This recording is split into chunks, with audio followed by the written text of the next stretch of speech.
Dauntless. Strange game to drop a review for with Sunbreak right around the corner, right? Most Monster Hunter fans judge the game at face value. Free-to-play Monster Hunter clone with a thick coat of Fortnite right on top.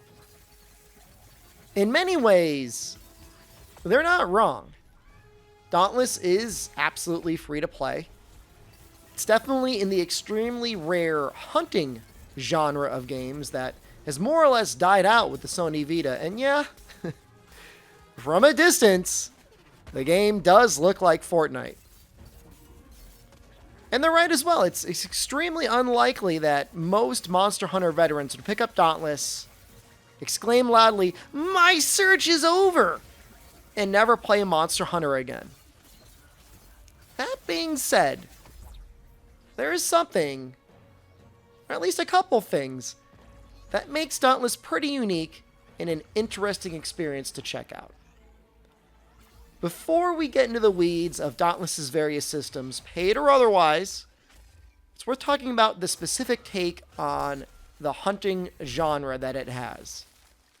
So what makes hunting games interesting compared to most other action games is that when you attack, you have to commit to your attack. You're charging up a great sword hit, committing to a golf swing, trying to get one last full burst off on your gun lance before you evade or guard. Too many games, and we can pick on God Eater here, allow you to attack in the Z-axis basically without punishment, or simply let you iframe out of any attacks almost immediately. To their credit, Dauntless gets this aspect entirely correct. There's a large assortment of weapons, but all of them require either committing to a combo, or in the case of the repeaters, the ranged weapon, require you to be near the monster and be vulnerable while reloading in order to get the full benefit out of the weapon. The next thing that generally falls by the wayside is balance and impact in multiplayer. Even though there's scaling for monsters' health in multiplayer in Monster Hunter, the fact that they routinely switch up single targets means you rarely feel any pressure while you're being attacked. Dauntless understands that all of its default modes generally assume you're going to be playing in multiplayer, and to this end, nearly every attack from a monster ends up being an AoE to some degree. It's honestly refreshing playing a game multiplayer like this, as you never feel like you're going to fall asleep as you poke a monster as its side or tail, as it ignores you for half the quest. If there is one main weakness, is that most weapons end up feeling maybe just a little too simplistic compared to Monster Hunter. For the most part, there is a generally baked-in loop combo that you'll be doing with the weapon itself. It's not always different than Monster Hunter, of course. Thinking about perfect rush spamming right now. But the length of development and time of being able to develop deep weapon systems in Monster Hunter is apparent when compared side by side in Dauntless. So what's the meta progression like? And really, this is what makes Dauntless interesting to me. When you first start out, it's not all that dissimilar to Monster Hunter. One key difference is that you are actually getting stronger, both offense and defense, as you gain experience and leveling up, capping out at level 20.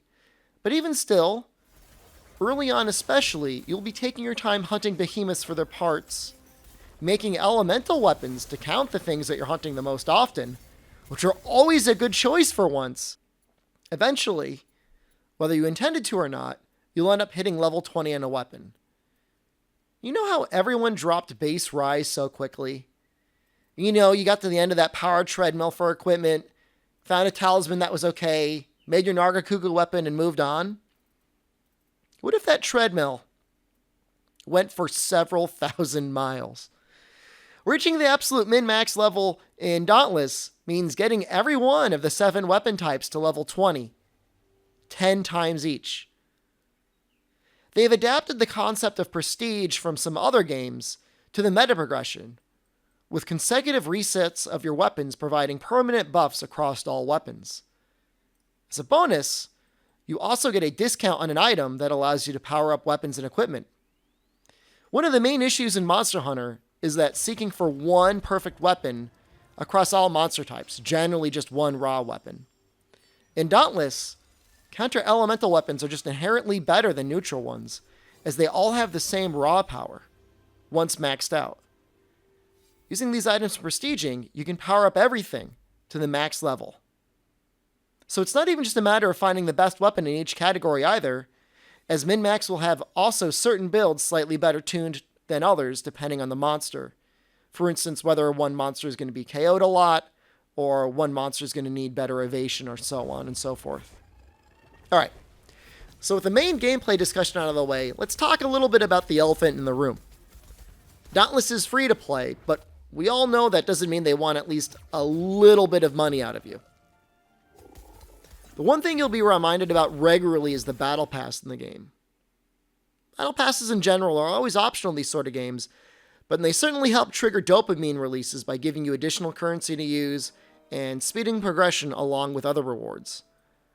Fortunately for Dauntless, they've taken a very interesting model.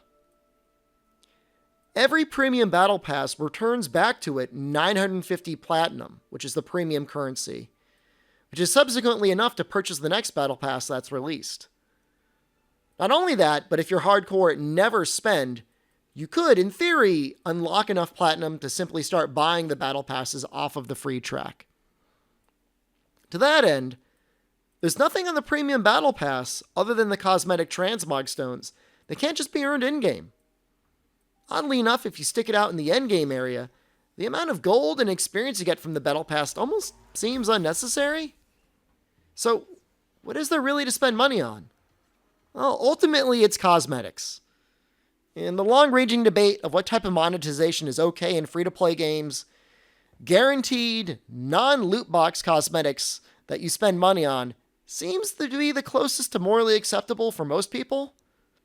I, at least, generally agree. Most of the cosmetics in the game seem to be really well done, and spending money in them would definitely help you stand out a little bit and feel like you got your money's worth, but it's not really going to change your power curve compared to others.